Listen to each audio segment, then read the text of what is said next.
Voici un exercice qui vous propose de calculer de plusieurs façons différentes la masse d'un même atome. Première méthode, on vous demande d'approximer rapidement la masse en unité de masse atomique d'un atome d'aluminium qui contient 14 neutrons. Je connais l'élément, j'ai donc accès au nombre de protons qui définit justement l'élément. En allant dans le tableau périodique, on trouve que le numéro atomique de l'aluminium est 13, ce qui signifie qu'il a 13 protons, et donc 13 électrons. On a donc un noyau constitué de 13 protons et 14 neutrons, et autour gravitent 13 électrons. Les nucléons, protons et neutrons donc, pèsent environ un U. Les électrons sont beaucoup plus légers, en effet ils pèsent 2000 fois moins qu'un proton ou un neutron. Comme on nous demande ici de faire une approximation rapide, on va pouvoir les négliger, c'est-à-dire qu'on ne va pas les prendre en compte pour notre calcul. On additionne donc les masses des nucléons et on trouve 27 U. Ce qui nous permet donc d'affirmer que nous avons un atome de l'élément aluminium et de l'isotope d'aluminium 27. Deuxième question, on vous demande à partir des masses des particules élémentaires que l'on trouve dans la table CRM, que l'on trouve également dans la mémoire de la calculatrice, de calculer la masse d'un atome d'aluminium 27. On va donc multiplier la masse de chaque particule par le nombre que l'atome en contient.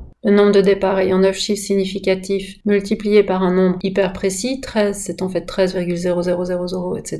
Nous gardons également 9 chiffres significatifs pour le résultat. Lors d'une addition, la précision se réfléchit en décimales. Nous allons donc changer l'ordre de grandeur pour pouvoir faire comme une addition en colonne et changer l'ordre de grandeur de l'électron qui est 1000 fois plus petit que ce qui est au-dessus pour le passer à 10 puissance moins 26 comme le reste. Si je multiplie l'ordre de grandeur par 1000 pour que la valeur reste la même, il faut que je divise le nombre qui le précède par 1000, ce qui revient à décaler la virgule de 3 crans. Et en reportant notre masse de l'électron, nous pouvons maintenant faire une addition en colonne. L'intérêt de l'addition en colonne, c'est de voir que les 3 derniers chiffres que nous avons pour l'électron n'ont aucun pendant pour les nucléons. Nous n'avons aucune information pour les nucléons sur ces 3 décimales. Et on n'atteint donc pas ce niveau de précision.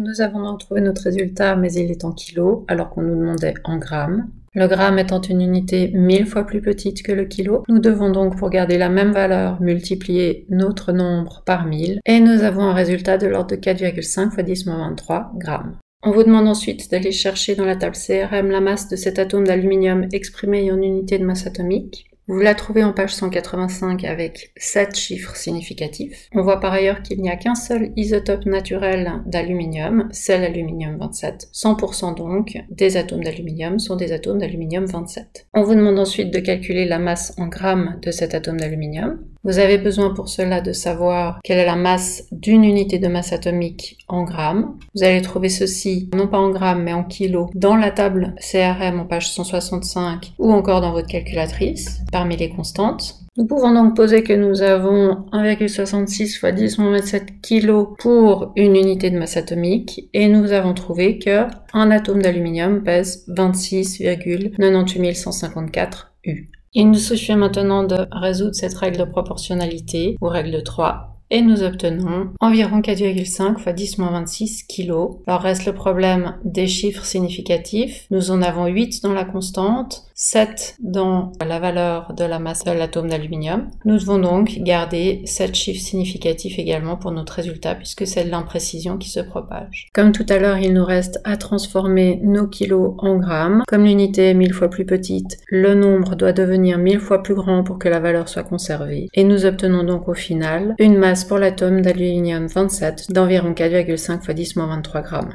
La dernière question vous demande de comparer les résultats que vous avez trouvés, notamment sous A et C et sous B et D. Notons que sous C et D, nous avons en fait la même valeur, simplement exprimée dans 2 unités différentes. Commençons donc par comparer A et C. En A, nous avons une approximation qui est grossière. Nous n'avons que 2 chiffres significatifs. Le nombre donné dans la table CRM provient d'une mesure qui est beaucoup plus précise puisque l'on voit que nous avons 7 chiffres significatifs. Concernant B et D, on pourrait croire qu'on a sous B une valeur qui est beaucoup plus précise, mais en réalité, nous avons quelque chose qui est théorique, tandis que sous D, nous avons une mesure qui a été faite pratiquement. Le problème avec le calcul de la masse théorique, c'est qu'on part du principe que la masse d'une particule, seule, au repos, est la même que la masse d'une particule dans un atome. Or, ce n'est pas le cas.